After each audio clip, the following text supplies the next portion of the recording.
یہ تو آپ کو معلوم ہو چکا کہ نون ساکن کو یا میں ادغام کر کے پڑھیں گے یعنی ملا کر پڑھیں گے، لیکن نون ساکن کو یا میں ادغام کر کے یعنی ملا کر پڑھیں گے کیسے، تو اب اس کی پریکٹس کریں گے۔ یہاں پر آپ دیکھیں سب سے پہلے لکھا ہوا ہے من کو 3 مرتبہ میں پڑھوں گا، اور پڑھوں گا اس طرح کہ نون کی جب ادائیگی ہوگی تو نون کو پڑھتے ہوئے زبان تالو سے لگے۔ پہلے 3 مرتبہ میں پڑھوں گا، اس کے بعد 4 مرتبہ آپ پڑھیے گا۔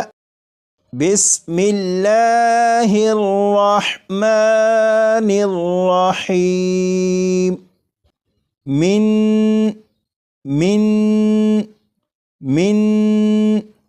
3 مرتبہ میں نے پڑھا، اور اس طرح پڑھا کہ زبان تالو سے لگا کر پڑھا۔ اب آپ بھی پڑھیے گا 4 مرتبہ زبان تالو سے لگا کر۔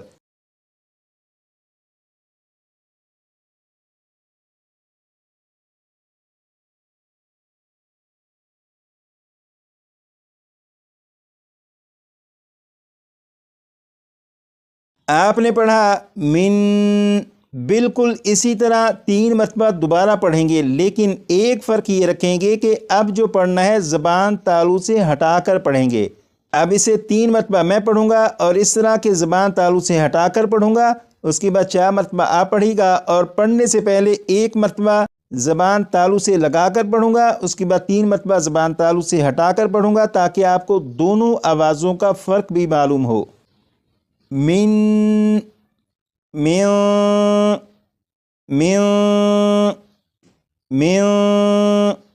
4 مرتبہ آپ پڑھیے گا۔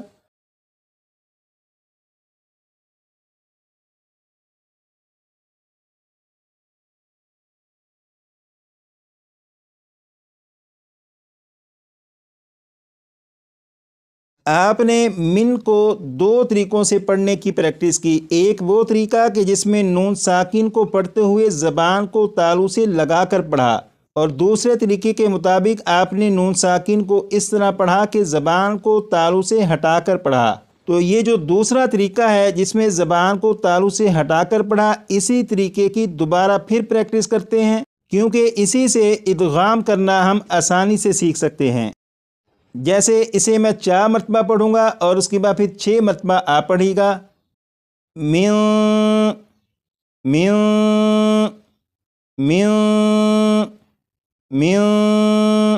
6 مرتبہ آپ پڑھیے گا۔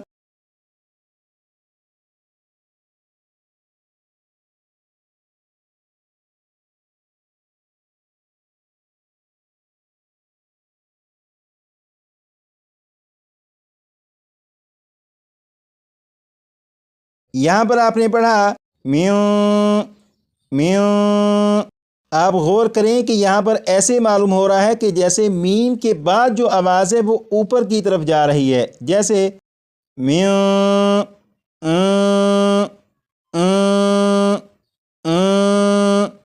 اب میں اسے اس طرح پڑھوں گا کہ آواز نیچے کی طرف جا رہی ہو، جیسے می ای۔ یہ جو آواز ہے می،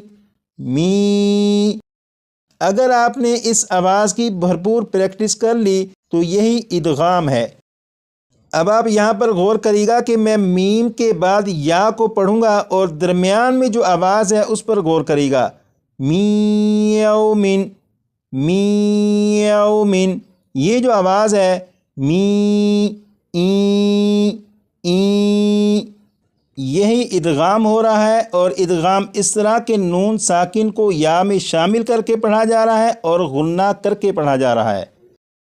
آج کی کلاس کا جو سب سے اہم سبق تھا وہ یہی تھا کہ ادغام کرنے کے بارے میں آپ کو معلوم ہو جائے کہ ادغام ہوتا کس طرح سے ہے، اور آپ اس کی پریکٹس کر لیجئے گا تاکہ بقیہ جو سبق ہے اس سبق کو سمجھنا ہمارے لیے آسان ہو۔ اس سبق کی وضاحت رہتی ہے وہ کلاس نمبر 12 میں انشاءاللہ کروں گا۔ آج کی کلاس کا جو سبق یاد کرنا ہے وہ آپ یہ یاد کر لیجئے گا۔ ادغام کا معنی ہے ملانا۔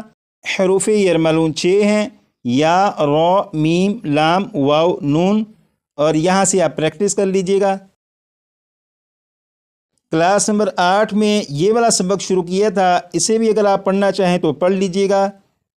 کلاس نمبر 9 میں یہ والا سبق پڑھا گیا۔ کلاس نمبر 10 میں یہ والا سبق پڑھا گیا۔ اگر ان اسباق کی بھی آپ دہرائی کرنا چاہیں تو کر لیجیے گا۔ آج کے لیے اتنا ہی، مزید کلاس نمبر 12 میں